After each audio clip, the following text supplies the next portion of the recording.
The Germans frantically tried to move factories underground. But by the time they were ready, it was too late.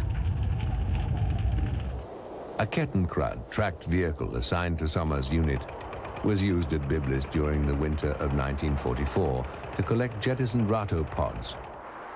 Sommer's covered Ar-234 endured heavy snowfalls.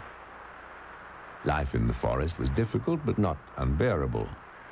Though the cold was severe and often made flying impossible, the camaraderie was strong and life was taken one day at a time.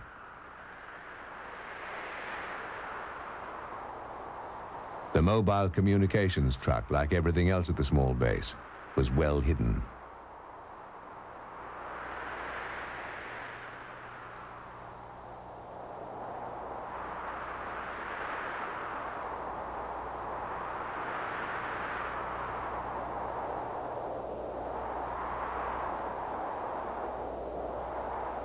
The forest runway was simple, a wide swathe cut through the trees.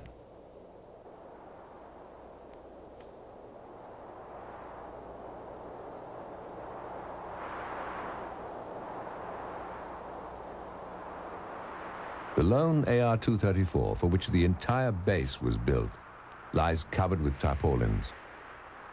Landings and takeoffs from this facility were dangerous because of the narrow slot, leaving no room for human or mechanical failure.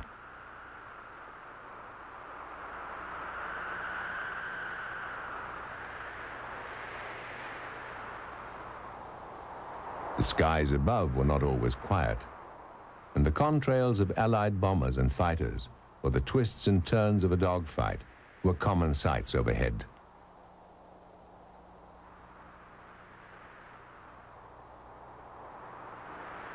Meanwhile, Sommer's aircraft remained shrouded in tarpaulin below. During the January of 1945, the snow melted, and operations at Biblis resumed. Reconnaissance had completely broken down there in Italy, and I was to establish a commando there. On Christmas Eve 1944, Sommer's Ar-234 was destroyed in an Allied air raid. It was promptly replaced. The following February, a convoy of supply trucks was hit by Allied planes in the nearby forest. Sommer and his comrades inspected the grim harvest, awed by the totality of destruction. Though the harsh winter of 1944 slowed Allied progress, as the snows melted, their relentless push to victory continued. In northern Italy, the mud was assaulted and sometimes conquered. The hazards appeared to be never-ending. Relief was non-existent, and the hardships at times unendurable. Fighting a battle of desperation, Nazi propagandists continued to spew out lies of hope. But for most, hope had long been lost.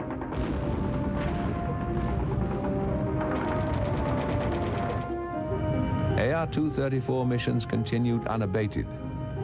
As a bomber, it attacked the Allies at Remagen. The Blitz's speed made it one of the only German weapons left that could operate with relative impunity.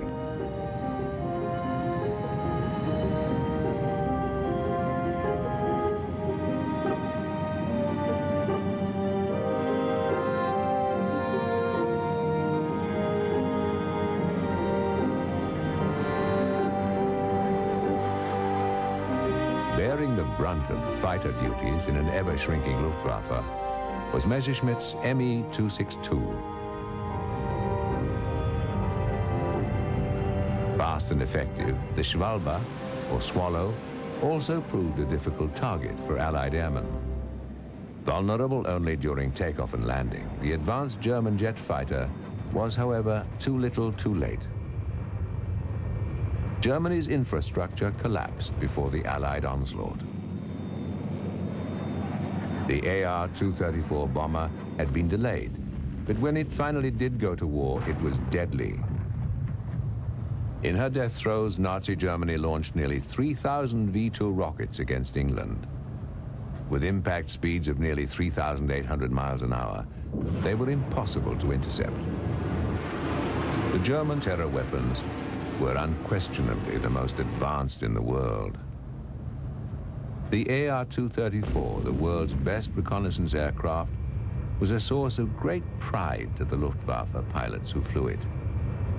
The photographs it provided for the Wehrmacht commanders were superb, and the impunity with which it flew was an embarrassment to the Allies.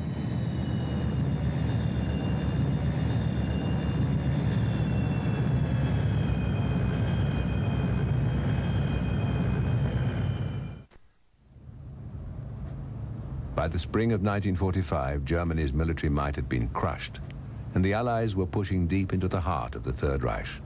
The quantity and variety of aircraft found on airfields throughout Europe was simply stunning.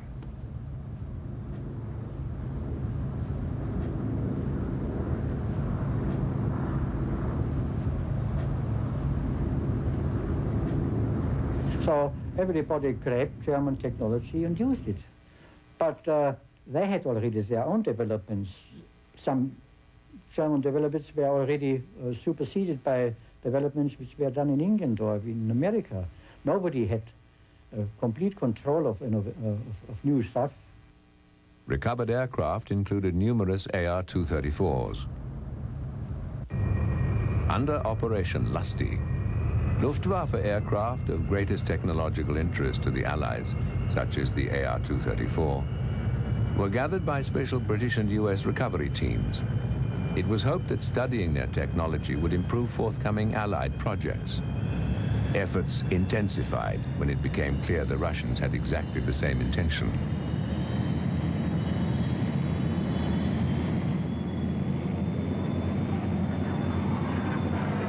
Those aircraft slated for the United States and Great Britain were flown to Cherbourg in France and prepared for shipment.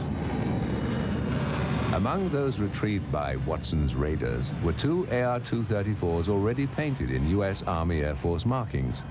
Later, cocooned for shipment, these Blitzes, along with many other models, were soon making the long transatlantic journey.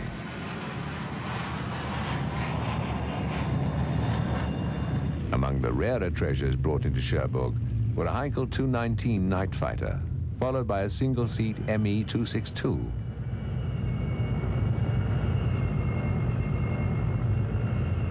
Another find, this two-seat night-fighting version of the 262.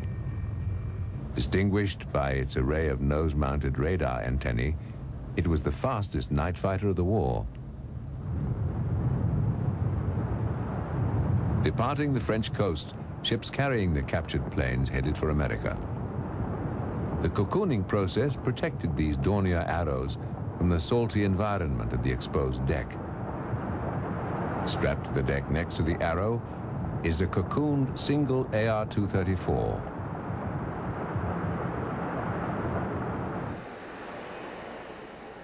Today, only one Ar-234 survives, as part of the Smithsonian Institution's National Air and Space Museum collection.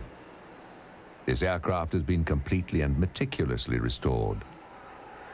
General Fred Ascani was one of the few American pilots privileged to fly the plane.